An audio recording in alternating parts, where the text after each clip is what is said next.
Hello everybody, this is the Retro Bear speaking to you live from the gaming pantry as recorded, and today it's another episode of Barely Played. Yes, you may be wondering where this series has disappeared to. Well, I've been playing some games because you can't have a Barely Played series without any games. Now today we are playing the legend that is Turtles in Time 4. This is from the Super Nintendo, currently being played on the Nintendo Wii via the ROM that was downloaded from the Wii store all those years ago.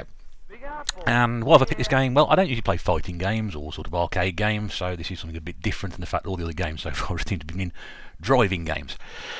And I suppose really my purpose for picking this game today is because I quite like it, quite enjoy it. It reminds me very much of the Turtles Konami coin-op, which although I know had a limited release on a couple of systems all those years ago after it came out in the arcade, never got a proper full release. And also there was a game on the Mega Drive called Hyperstone Heist, which to me I think was pretty much similar to this. There's elements of that arcade game here, and as you saw from the very start, you can pick any of the Turtles, Keith, Alan, Steve and Frank, I think, and just sort of battle away left to right, knocking off these people who appear to be wearing bed sheets over their heads. And yeah, that's the basic premise. You just keep going through. But I think what sort of makes this game rather different and sort of quite exciting is it's very, very quite like the cartoon. I wasn't a big fan of the Turtles growing up. I think it's fair to say it was not something that I sort of picked up on like a lot of people did. A lot of people at school around the time, about 13, 14 I think it was when it came out over here, and a lot of people were into it, but not me. No, I just couldn't see the purpose of the concept really. Why are they Ninja Turtles? I don't quite understand. Or Hero Turtles as they were. And each turtle appears to have its own weapon. As you can see, this one's got a stick. Or, I'm sure somebody will point out the correct name for it. Yeah, whatever it is. And yeah, you can sort of do this. You can hit them with a stick various sort of ways. You can actually flick the bad guy out onto the screen and chuck him away like a piece of rubbish. That's Super Ted, isn't it? And you can do that, and you can jump as well, which I appear to be neglecting. So I dare say there's a jump attack probably involved, but I'm not using it because, well, I just didn't think about using it at the time. And that's quite a good way of doing it. It's sort of throwing people from left to right, different things to avoid, and along the way, yeah, that's it. I'm throwing the bad guy out towards the screen, which is always fun to do. There we go. And extra health can be picked up along the way by walking over the pizza boxes, because for some reason, well, you know, it's more for me, turtles enjoy eating pizza. Now, I'd never thought I'd see the day. Yeah, again, I didn't quite understand that either. Well, they're turtles, they do ninja stuff, and they eat pizza. I don't know. And then we've got this sort of flying boss at the end of it. So at the end of each level there's a boss which you have to sort of avoid and generally strike repeatedly. There's a bar at the top with a guy named Baxter who either makes soup or was the PE teacher in Grange Hill all those years ago. Again, all those references are down with the kids, as they always are on the Retro Bear channel. That's why it's called Retro Bear and not called Up to Date Modern Bear. Yeah, so it's not really sort of, I mean, graphically it's very, very good. This is being played off an emulated copy, and it is being sort of recorded through composite, I think. That's the only way to record these sort of things. So it's not looking at its best, but you know, I think certainly for the time, which probably would have been about 1993, 1994, I'm guessing possibly, because I didn't capture the title card at the start. It doesn't look bad at all. The graphics are great. The sound's pretty good as well. You've got some speech in there, which is always good. It definitely captures the spirit and the accuracy of the cartoon series, and you know, less so the films, which is probably a good thing, because I don't think they were particularly good, were they? I don't know. I'll just knock this one off in a second. No. I got to picture that giant hand from there. So, you know, in terms of sort of being accurate, this is about as good as you can get, really. And like I said, at the time, there wasn't, you know, a widespread conversion of the 4-player arcade game. So this is about as close as we can get to sort of experiencing that. And I think I'm just making a bit too sure there to make sure it's done. But yeah, I've actually got through that level. I didn't lose a life. And I didn't use a credit up, so we're already stepping in the right direction. As we move on to Scene 2, which is Alley Cat Blues. You can read that for yourself. Why am I reading that out? I don't know. And then more of the same. Now, of course, you can interact. We hit a barrel in the first level. Your mate's and that just exploded. There's obviously a fire hydrant there, which you can use strategically, unlike myself, who just decided to hit it and then sort of kill enemies that way by giving them a good wash. If only that was the premise of real life, things would be much simpler. And this one feels a bit more intense, so they just sort of ramped up the level of difficulty a little bit. I mean, in this little section here, you probably had about, what, 10 bad guys come down now? I mean, not exactly attacking in waves, are they? They're sort of waiting for me to finish before making any move. You can't go up there. Oh, this one's come out of the screen. And I think he's going to stop. So yeah, and there's also, you notice a little bit of running there. If you double press the button the one direction, you end up sort of running. Ah yes, my old friend the manhole, for those of you who've... there we go. There's a moment in the arcade game, exactly the same sort of things happen, and the turtle falls down the hole and he goes, duh, who turns out the lights. So this is very much the same sort of thing, and lo and behold, I should spend most of my time in the arcade falling down manholes. Although he doesn't appear to be falling down a manhole, it happened twice there for your entertainment once again. And for those of you, I'm sure, who are betting on that happening, do take a drink of your beverage of choice. And these were always pains in the arses in the arcade machine, the arcade as well, because yeah, lassoing you with electric rope.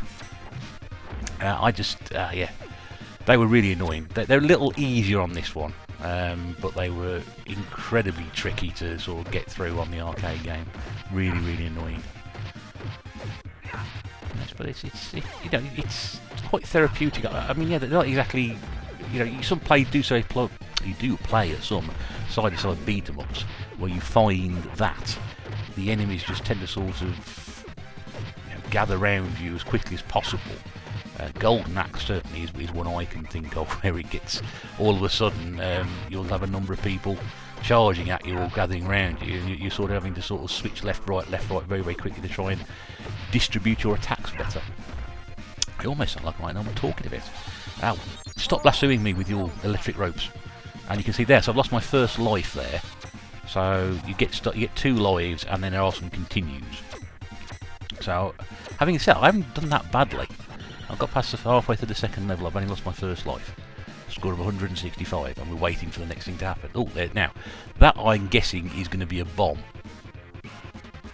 And if I walk over that, I'm likely to die. So I'm not going to.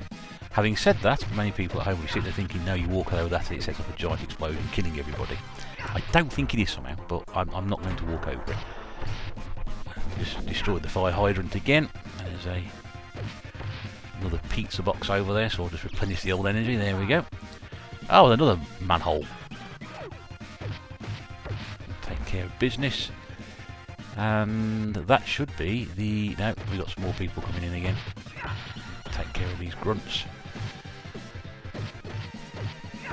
That's the way to do it. And then strategically push you to the other side of the screen for the end of level boss to come in. And this is M Head. I'm guessing Machine Head. This should be a Bionic Turtle.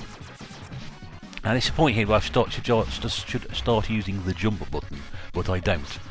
When he starts firing his gun at me. So I should do. I'm just going to, it's what I tend to do. I just tend to sort of stand there and take bullets for the team. Or in fact, it's only me playing the game, but I don't believe this business has sort of been too strategic about it, which is why I'm obviously not very good at games. See, there I've tried to jump and I've jumped into the bullets, which really doesn't help a great deal. Oh, there we go. So I've lost another life there, so I'm now down to 1 on my last life before credit, and I'm not going to go any further. I'm simply going to play up to the point where I have to use a credit. Obviously shot again.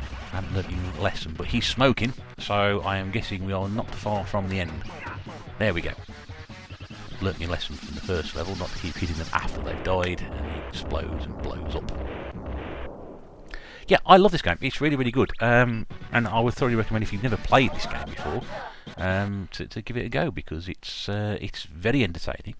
It's very easy to get into, and you do find yourself getting a little bit challenged. We moved to the 3rd level, which is even more difficult, because now you have to sort of jump along on some sort of surfboard, because once again, being turtles, they are they talk in that very 90s sort of California surf dude way. Apparently, I don't know. I was only taught the Queen's English when I grew up. And again, this is not like anything that was in the arcade game, but I seem to remember the Hyperstone Heist has possibly got the same sort of level in it as well. So you can see I'm sort of hitting, not having to hit every single one. At the same time, I'm also being hit occasionally. There we go. So where are we now? Oh, there's a mystery box, which I've not picked up, and ouch. And some giant drills are drilling into me, and there's some landmines now. And these don't explode, actually sort of great animation there, where you sort of hit them, and then you sort of end up jumping up and down, as if you stumped your foot on something. But they do draw the old energy off. I've only got 3 bars left on this. What on earth are they? 3 bars left on this one, 2 bars left on this one, and I did get my life back, so I've got a life to go. Sort of alien creatures, really. I don't know what they are. Not being knowledgeable on turtles, I don't really know what they are. They seem to be something like we've seen before. Oh, did I get it? Yes, so got it through. Foot soldiers, none. Well, 10. Pizza monsters? Oh, that's what those things were. Bonus pizza. So that was a bonus level within the 3rd level, was it? Is this the 3rd level? Yes, we've now reached the end of level boss. First the sewers, then the world. This is our king. Doesn't look anything like Rodney King in the slightest. I don't think it was meant to be him, though. But I was guessing set the sewers Rat King or something like that. I don't know. So he's got some sort of thing with a lizard on the front of it. It's a very strange sort of vehicle he's driving there, and he's sort of firing missiles and spiky bombs at me or something, and keep going over them. Oh, there we go again. Rapidly running out of energy. It's 2 bars versus my 3. He's down to 1. He's now flashing yellow, and I've got 1. Next hit's going to kill it, unless there's a pizza box anywhere. No, there we go. Oh, who turned out the lights? There we go. So that's Turtles in Time 4 on the Super Nintendo. Thanks very much indeed for watching. This is the Retro Bear from Barely Played saying, for half an hour, and see you again very, very soon.